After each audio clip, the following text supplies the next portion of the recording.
Swallowtail, Chapter 21. Claire wanted to hold the vet's hand or rub his back, whatever it took to get him the strength he needed. She could tell he was exhausted by the way he dragged himself into the waiting room. Suddenly she wanted to hold Paul's hand, too. "Paul," Jim whispered. He nudged Paul's arm and waited for some kind of response. Paul stirred, mumbled something incoherent, and rolled onto his side away from the vet. Jim bent over with his hands on his knees for a moment. He dropped his head and stared at the floor, seeming to steel himself for the talk. Claire didn't envy the poor guy. She could tell he'd done this many times and was probably even good at it. He possessed an especially comforting demeanor she felt she could trust. She softly encouraged him. "You did everything you could, Jim. He'll be okay. Just do what you do and know they'll be all okay." She smiled as Jim's expression softened. He straightened up, wrapped his arms around himself, closed his eyes as if in prayer, then crouched again to wake Paul. Claire perched herself on the arm of the couch and waited, frustrated that she couldn't determine which words made it through to their conscious mind, or how many. Yet she took solace in the fact that it was usually enough to bolster their spirits. Jim cleared his throat, but Paul continued to snore. "Paul," he repeated, this time squeezing his shoulder. "Huh?" Paul sat up, rubbed his eyes. "Guess I dozed off." "It's okay, it's late." Paul glanced around the room. The girls were nestled in beanbag chairs beneath their new Afghans. Frank had nodded off in an office chair, his new robe draped over him. Colin slept on the other couch, and Lynn slept soundly on the floor between the girls, with her head next to Em's on a beanbag. "It's 6 a.m., Jim replied, straightening up and stretching his back, twisting from side to side. "We're snowed in. Figured you'd all might as well get some rest. Janet says the plows are out, but you know how long it takes them to get to the side streets." "You must be exhausted," Paul said. "I'm okay." Jim sat down next to him. "I was thinking I'd better get up and find you. That's the last thing I remember. We've been through a lot these past few months. Frank or Colin fill you in?" Paul asked. He busied himself by inspecting a small hole in the knee of his jeans, hoping the guys had spared him the task. "Sounds like this Christmas was going to be hard enough." Paul quickly steered the conversation back to Shadow. "Can I see her?" Jim sighed and rubbed the back of his neck. "I thought we had a pretty good handle on things.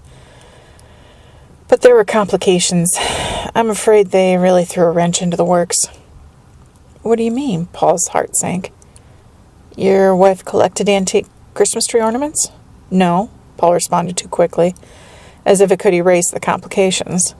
He looked at his shoes as Jim waited in silence. "Not intentionally.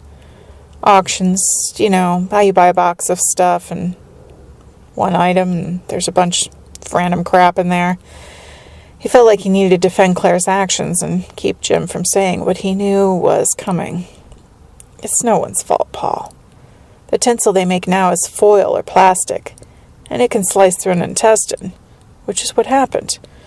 But that's about all the damage it'll do." "But," Paul braced himself. "But the tinsel from the 40s and 50s was made with lead. Lead poisoning is a tough hand to draw on top of surgery and old age. I'm sorry." Paul bent over and buried his face in his hands. "No," he whispered. "You can see her," Jim offered, wringing his hands in his lap. Paul stood up, wiped his eyes and nose on his shirt sleeve, and slipped his feet into his shoes. Jim led the way.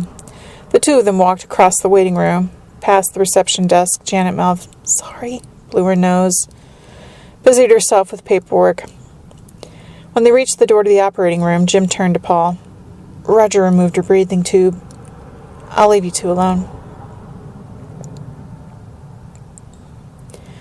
Too choked up to speak, Paul nodded as Jim held the door open for him. "Oh, God, there she is. Take as much time as you need." Paul didn't answer and welcomed the sound of the door swinging closed behind him. Shocked by the sight of her, he averted his gaze, mentally labeling anything familiar. Towel clamps, needle holders, heart monitor. Breathe. Flexible scope, scalpels, forceps. Breathe. It's okay. You're okay. The similarities to the equipment he used almost every day were undeniable, almost intriguing. So many familiar sights and scents, but none of them had provided him any kind of protection or advantage. It didn't seem fair. He took a deep breath, placed a thumb and a finger against his eyelids. Spots formed before his eyes as he pulled his hand away, and a blurred image of Shadow's body emerged. Oh, God, here we go. Paul's knees felt weak as he stepped forward and reached out for the edge of the operating table. Were it not for her subcutaneous sutures and an awful-smelling topical preparation around the incision, at first glance, she could have been sleeping across the foot of Anna's bed. Thankfully, her eyes had been closed, but her dark pink tongue lolled out of the side of her mouth onto the table. Hot tears leaked onto his cheeks as he pulled a candy wrapper from his pocket. He crinkled it loudly between his fingers, knowing she wouldn't respond. She's really gone. He bit the inside of his cheek to quell the tears and stuffed the wrapper back in his pocket. Paul stroked her ear out of habit. You really did it this time, you old garbage-eating hound, he whispered, as he pulled his hand away to wipe a tear from the corner of his mouth. He felt a tingle in his other hand and reflexively shook it out. Reason and accountability slipped away as Paul draped himself over Shadow's body. He needed to rest his head on it one last time, block any evidence of surgery from view, and pretend everything was fine for just a minute or two. He rested his hand on the other table near her head, letting it dangle over the edge. The tingling sensation crept into his fingertips and spread to his palm, but he was too tired to care, and clenched his fist until it disappeared.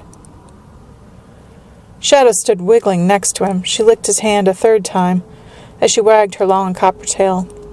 She whimpered when she got no response and cocked her head to one side as she stared up at Claire. He's okay, Claire replied. She bent down and lifted Shadow's muzzle to kiss the bridge of her nose, like she'd done since she was a pup. Come on, let's go chase some seagulls. Claire wrapped her arms tightly around the dog and thought the two of them to the beach. Paul managed to avoid all questions with a subtle shake of his head to each of the adults as he entered the waiting room. I can't lie to Anna, he told himself. But when she searched his eyes, he held up crossed fingers and managed a small, hopeful, white-lie smile. Is Santa mad? Em asked as Anna fastened her seatbelt for her. Santa, Paul breathed. He threw Lynn a dread-filled glance, then shot another at Anna through the rearview mirror. Anna's eyes met his and widened in silence as she shook her head. I got it, Lynn whispered from the passenger seat. She pulled her phone from her pocket and mouthed, Where? As she listened for a ring on the other end. Paul whispered as he turned on the wipers and cranked up Elvis singing Silver Bells on the radio. Garage and a bag of pool toys. Good one, Lynn answered with a wink. Mad about what, honey? Paul asked over his shoulder as he turned the radio down. He didn't give milk and cookies at our house. Her voice was filled with genuine worry. Oh, Em, Santa's been to our house so many times. He knows where we keep everything. I bet he just helped himself. Paul took the scenic route home, giving Sal time to play Santa, while Frank and Colin stayed behind to take Jim, Roger, and Janet out to breakfast. Hey, there's a wreath on our door. Look, Em. Santa's plugged in on the front steps. It's Michael and Sal, Anna said, when she caught sight of their old blue Oldsmobile in the driveway. Too bad you didn't bring a turkey this year, Grandma. Michael would have basted it for you. He'd make a good chef with that thing, wouldn't he? Lynn laughed. Did you know he lost his job at the bank? Oh, no, that's too bad. Lynn's brow furrowed with concern. I bet Sal brought cannoli, Anna whispered. Let's cross our fingers, Paul said, unfastening his seatbelt. Did you make scarves for them this year, Grandma? Anna asked, jumping out of the van and waiting for Em to climb out of her car seat. Absolutely. Gotta take care of my boys, Lynn replied. Ho, ho, ho, Santa shouted, which was Sal, waving from their front door, wearing a red and white Santa hat. His face was gaunt, but his smile was genuine. Inside, Michael paced throughout the house, turkey baster in one hand, kitten in the other. This is not our tree. Our tree has garland, Michael informed them, squeezing his baster. Have a seat on the couch, Michael. Introduce the girls to your little friend, Sal instructed him firmly.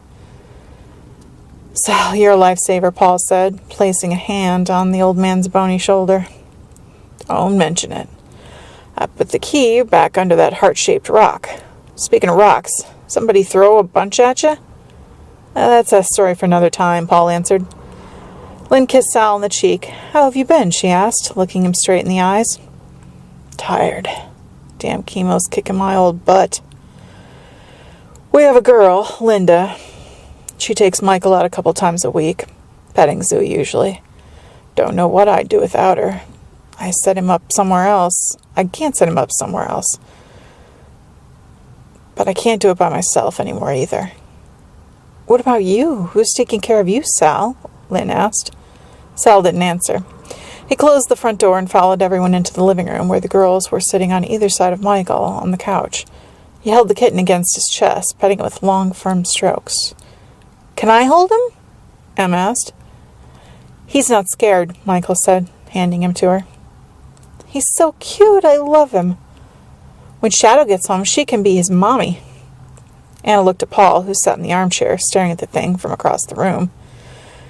With her arms folded, she didn't seem quite as enthused. Her right hand reached for her lashes as if in protest to the new arrival, but she caught herself and promptly tucked her hand under her leg. Paul avoided her gaze. He spotted the girls' stockings under the tree, spilling over with candy, DVDs, and flavored lip glosses he'd bought them. Next to the stocking sat a little white pastry sack filled with cannoli, he suspected.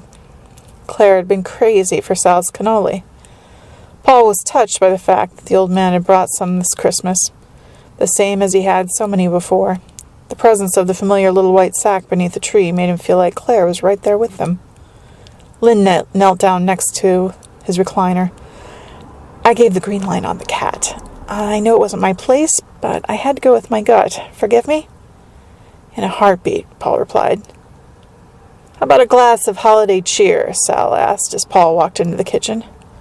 No, but thanks. Sal lifted his glass. Suit yourself. To Claire, then, he said, and brought it to his lips. Paul smiled, relieved to be with someone who wasn't going to tiptoe around her name.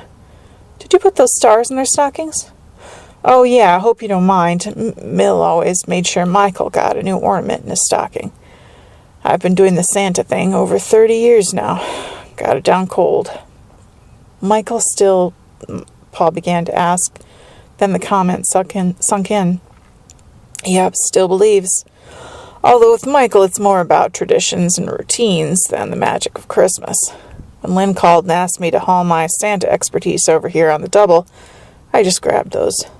He said, taking another drink, his wedding ring clinking against the glass. Well, thanks. I can't tell you how much I appreciate you doing this, Paul said. Santa was the furthest thing from my mind when we took off for the animal hospital last night. Sal pulled up a stool and sat down. Well, the bank officially shit-canned Michael. But finding quarters and raising kittens seems to be getting him through it. Fills his days, anyway, Sal said briefly, closing his eyes. I can't believe they fired him. Does Colin know? Paul asked. This was out of Colin's hands. I imagine the powers that be realized someone who could be conned into just about anything probably shouldn't be working in a bank. You can't really blame them. I bet they make sure Colin is the last to know. They'll give him hell, no doubt, but that's water under the bridge. I never expected that job to last as long as it did. Sorry, Paul replied. It's not so bad. I got him a little change machine so he could sort and roll his coins himself. I just had no idea there'd be so many quarters. Quarters? He's finding quarters all day long. I'm not talking one or two, mind you. He finds one every couple of hours. It doesn't matter where we are, grocery store, backyard, or in our own kitchen, for Christ's sake. There'll be another one right there on the linoleum, plain as day. I shit you not. I may be old, but I know damn well I'm not dropping them. He averages around 8 or 10 a day, and never an odd number, which would drive him nuts. Not even once, Sal insisted, setting his glass down on the counter. Paul stared at the glass and asked, These quarters, how long has he been finding them? A while now, and it's like wherever they're coming from knows how much an odd number would drive him up the wall. How's that for booby hatch thinking? It's true, though. Huh. I don't know, maybe this shit has spread from my prostate to my brain already, but you can't ignore those damn quarters. I've tried, Sal insisted as he finished his drink. I thank God for good friends like you folks, he added, brushing at the corner of his eye. Your family, Sal. You know that, Paul said quietly. No, Paul, the way you people have always been with us is more than family. Lynn just invited us to stay with her out at the cabin. Indefinitely. She thinks I can still beat this with health food or something. I don't know. But she rambled off a bunch of ideas, and I started saying to myself, why the hell not, you know? Sure, absolutely. I never would have thought Michael could transition out of the bank, but if he can handle a change like that, I think he could handle being out at Lynn's for a while. And who's to say those quarters won't follow him? I used to take him fishing. I can't anymore. But nature's always had a calming effect on him, and he likes Lynn. She knows how to deal with him on his own terms. It could be good for both of us. I think you're right. It'd probably be good for all three of you. You should go for it. Hell, I might even live and prove every one of those know-it-all doctors of mine wrong, Sal said, getting up from his stool. I'm always hearing stories like that around the hospital, Paul said. Lynn sure has perked up eating all those fruits and veggies. Regular Pollyanna, bless her heart. I've got a shred of hope. I thought the well had pretty much run dry there, you know? But I couldn't bring myself to make any arrangements with a home for Michael. I couldn't see that working out for him at all. Maybe this is why. Something better was just around the corner, Sal reasoned. No matter where he ends up when I'm gone, you'll visit him. I know you will. Of course, it goes without saying. Paul reached for the gaunt old man and gave his shoulders a squeeze. I saw my dad yesterday. He's back at the nursing home. But he's not doing too great. Claire sat at the end of the counter, watching the two of them. She was sure Sal's hugs were few and far between these days, with Michael not being a big fan of physical affection. She shook her head, astonished by the way everyone seemed to patch each other's holes without her help. A message for Paul suddenly bombarded Claire's mind, crowding out any other thoughts. Sensing its importance, she didn't dare question where it came from or why, as she began to chant, "Say yes to grace. Say yes to grace."